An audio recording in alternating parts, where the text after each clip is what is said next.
প্রিয় ভিউয়ার্স, সবচেয়ে গরম কোথায় আপনারা জানেন? তো সেই সম্পর্কে মূলত আজকে কিছু কথা আপনাদেরকে বলবো। আমাদের আলোড়নায় এত পরিমাণ তাপ আমার মনে হয় না যে বাংলাদেশের 64টা জেলার ভিতরে আমাদের চুয়াডাঙ্গা জেলায় এত পরিমাণ তাপ অন্য কোনো জেলায় আছে। তো সব মিলে কিন্তু আমরা যেখানে বসবাস করি এই জায়গাটা এমন একটি জায়গা যেখানে শীতও অতিরিক্ত বেশি এবং গরমও অতিরিক্ত বেশি।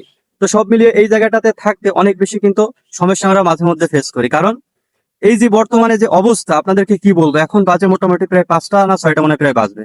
তো সব মিলে কিন্তু এই যে এখন যে পরিমাণ তাপ, তো এই তাপের ভিতরে কিন্তু আমরা চলে আসছি শুধুমাত্র ভিডিও বানানোর জন্য এবং আপনাদেরকে দেখানোর জন্য। এখানে সবসময় 40 থেকে 42 ডিগ্রি তাপমাত্রা কিন্তু থাকে। এই তাপের কারণে বিভিন্ন মানুষের বিভিন্ন ধরনের সমস্যা হয়ে থাকে। কেমন আপনাদের সেটাও একটু বলি। এখানে বিভিন্ন মানুষ কিন্তু কৃষি কাজ করে, আপনারা সবাই কিন্তু এই বিষয়টা জানেন।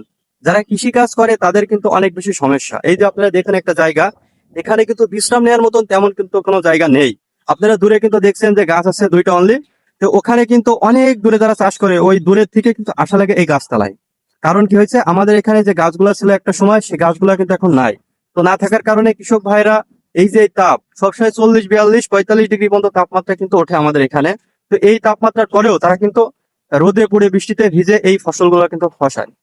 তো সব মিলিয়ে কিন্তু এই ফসলগুলা যেখানে ফলায় এর জন্য কিন্তু এত পরিমাণ শ্রম দেয়। আমার মনে হয় না যে কৃষক ভাইদের থেকেও এত পরিমাণ শ্রম অন্য কোনো পার্সন মনে হয় দেয়। তো সব মিলিয়ে কিন্তু আমার দেশের বড় সাধক কিন্তু সে হচ্ছে কৃষক ভাইয়েরা, যারা কিন্তু নিজেদের কথা চিন্তা না করে অন্তত দেশ এবং দেশের মানুষের কথা চিন্তা করে। আর আমরা এমন একটি জেলায় বসবাস করি যে জেলাতে মানুষ সবচেয়ে বঞ্চিত এবং লাঞ্ছিত আমি মনে করি। কেন? এখানে মনে করেন উন্নতির শিখরে আজ পর্যন্ত কিন্তু পৌঁছাইতে পারি নাই, এই চুয়াডাঙ্গা বিশেষ করে। কেন? কারণ দেখা যাচ্ছে অন্যান্য জায়গায় রাস্তাঘাট গুলার দিকে একটু তাকান আর আমাদের চুয়াডাঙ্গা জেলার রাস্তাঘাট গুলার দিকে একটু তাকান, তবে আপনারা বুঝতে পারবেন এখানে যে পরিমাণ উন্নয়ন হওয়ার দরকার সে পরিমাণ কিন্তু উন্নয়ন কখনো হয় নাই।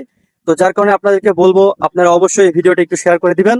অবশ্যই সবাই দেখার যেন সুযোগ পায়। আর আমরা মূলত আলোড়নায়ের ছেলে, আমরা মন থেকে কিন্তু সবাইকে ভালোবাসি। কাউকে কিন্তু কখনোই আমরা কোনো বিষয়ে দোষারোপ করি না। সবাইকে বলবো অবশ্যই ভালো থাকবেন, সুস্থ থাকবেন। আসসালামু আলাইকুম।